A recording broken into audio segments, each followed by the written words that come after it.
Šiandien mūsų pamokos tema yra vardažodžių kirčiavimas. Kaip matot užrašyta, tai yra linksniuojamųjų kalbos dalių kirčiavimas. Žodį vardažodis galbūt ne kiekvienas esat girdėję arba įsidėmėję, bet kalbėsim apie daiktavardžius, apie būdvardžius, žodžiu tas kalbos dalis, kurias galima linksniuoti. Tam mes turim pasikartot, kokie yra linksnių pavadinimai, kokie yra klausimai. Pasižiūrėkit skaidrėje, kas yra užrašyta. Tai yra vardininkas kas, kilmininkas ko, naudininkas kam, galininkas ką, įnagininkas kuo, vietininkas kur kame ir šauksmininkas linksnis, kurios klausimo neturi. Dabar jeigu kalbu apie kirčiuotės, man reikalingi yra ne visi linksniai. Kirčiuotės tai yra modeliai, pagal kuriuos kirčiuojami, linksniuojami žodžiai. Kirčiuotės yra 4 ir žodynuose atrasit jas pažymėtas arabiškais skaitmenėmis 1, 2, 3, 4. Ir pagal tą skaičių reikės atpažinti kirčiavimo modelį, su kuriuo aš vėliau ir supažindinsiu. Taigi raudonai paryškinta yra, pagal kuriuos linksnius nustatomi yra kirčiuočių numeriai kirčiuotė. Taigi kirčiuotė nustatoma pagal daugiskaitos naudininko ir daugiskaitos galininko kirčio vietą. Vadinasi, reikalingi man ne visi linksniai, o tik tai daugiskaitos naudininkas kam ir daugiskaitos galininkas ką. Jeigu žodžiai turi tik vienaskaitos formas, kirčiuotės nustatomos pagal vienaskaitos vietininką ir įnagininką. Tačiau šiandien tokių žodžių kirčiuočių mes nustatinėti nesimokysim.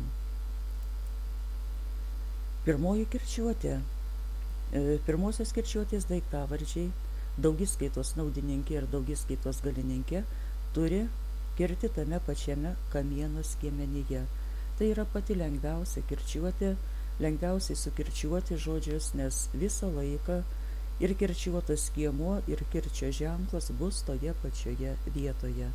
Dabar jums pateikti yra pavyzdžiai, kirčiuoti skiemenys paryškinti raudonai ir bandykim ištarti tuos žodžius. Vyrams, vyrus.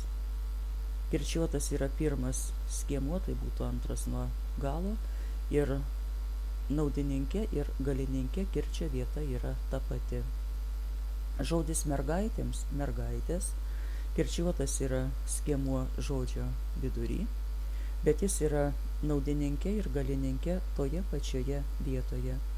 Varžyboms, varžybas, irgi žodžio vidury kirčiuota yra tas pats skiemuo, kirčio vieta ir kirčio ženklas, aišku, kad bus tokie patys. Traktoriams, traktorius, kirčiuotas yra pirmasis skiemuo ir vėl matom, kad bus kirčiuota toje pačioje vietoje ir aišku, kirčio ženklas bus lygiai toks pat. Tai jeigu aš dabar klausiu, kodėl tie pateiktieji kaip pavyzdžiai žodžiai yra pirmosios kirčiuotės, jūs turėtumėt atsakyti, todėl, kad kirčio vieta, linksniuojant žodį, yra ta pati. Pakartokime, pagal kurių linksnių kirčio vietą nustatomos kirčiuotės. Kur būna kirčiuotas skiemuo, jei daiktavardis yra pirmosios kirčiuotės. Taigi pateiktieji kaip pavyzdžiai daiktavardžiai yra pirmosios kirčiuotės. Taisyklingai juos ištarkit ir pabraukit kirčiuotus skiemenis. Dabar tariu aš. Kaulams, kaulus, lūpoms, lūpas, drobėms, drobės. Tai jeigu daiktavardis būna pirmosios kirčiuotės, visuose linksniuose ir vienaskaitos ir daugiskaitos kirčio vieta yra tame pačiame skiemeny ir kirčio ženklas irgi išliks toks pat. O kirčiuotės nustatomos pagal daugiskaitos naudininką ir daugiskaitos galininką. Antroji kirčiuotė. Antroji kirčiuotė yra nustatoma kur kas sunkiau.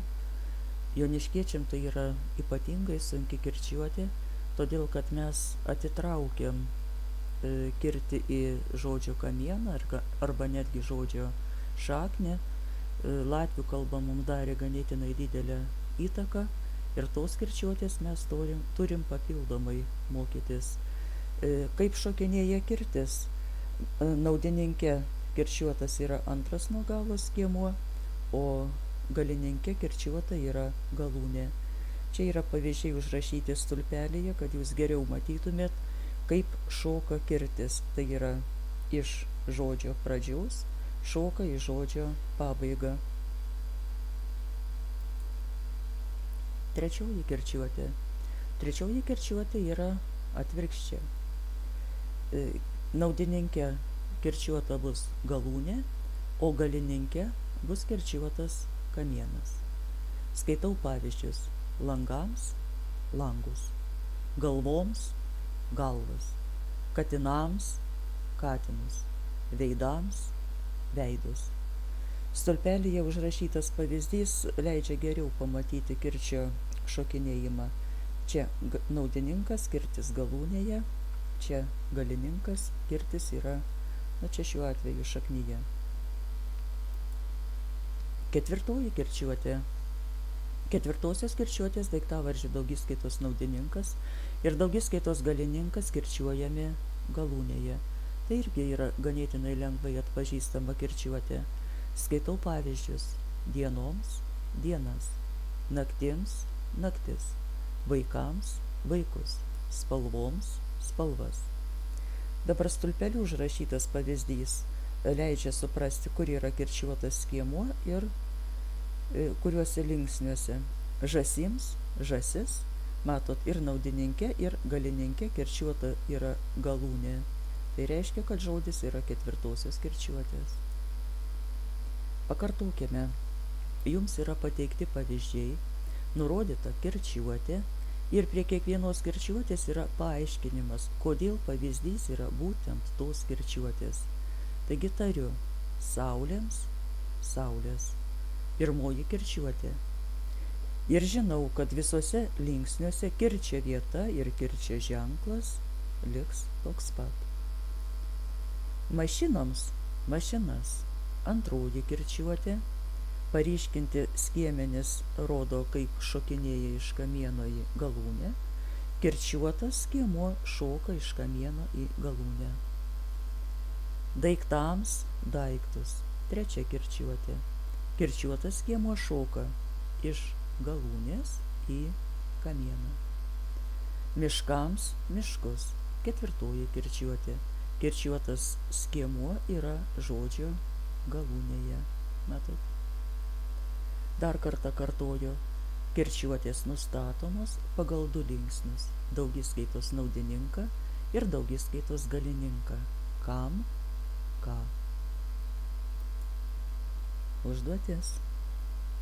Didžiausiom raidėm atspausdinti yra žodžiai, o jums reikės parašyti jų daugiskaitos naudininką ir galininką. Aš ištarsiu: vasaroms – vasaras, saldainiams – saldainius, kepurėms – kepures, šakoms – šakas, ligoms – ligas, langams – langus, vakarams – vakarus. Vasaroms – vasaras. Pirmos kirčiuotės žodis, kirčio vieta yra pastovi. Saldainiams – saldainius. Antroji kirčiuotė iš šitos skiemens šoka į paskutinį skiemenį. Kepurėms – kepures. Iš šitos skiemens šoka į paskutinį skiemenį. Antroji kirčiuotė. Šakoms – šakas. Naudininkė ir galininkė yra kirčiuota galūnė, vadinasi žodis yra ketvirtosios kirčiuotės. Ligoms – ligas. Kirčiuota galūnė atraminiuose linksniuose, žodis yra ketvirtosios kirčiuotės. Langams – langus. Iš galūnės kirčiuotas skiemuo atšoka į žodžio pradžią, vadinasi kirčiuotė yra trečia. Vakarams – vakarus. Irgi trečia kirčiuotė, nes kirčiuotas skiemuo keičia vietą, iš galūnės atšoka į žodžio pradžią. Taigi pakartokime, kelios yra kirčiuotės. 4, pagal kuriuos linksnius nustatomos yra kirčiuotės. Tai yra daugiskaitos naudininkas ir daugiskaitos galininkas. Lengviausiai kirčiuotės bus nustatyti ir jomis naudotis, galvojant apie daiktavardžius. Taigi, sėkmės atliekant užduotis.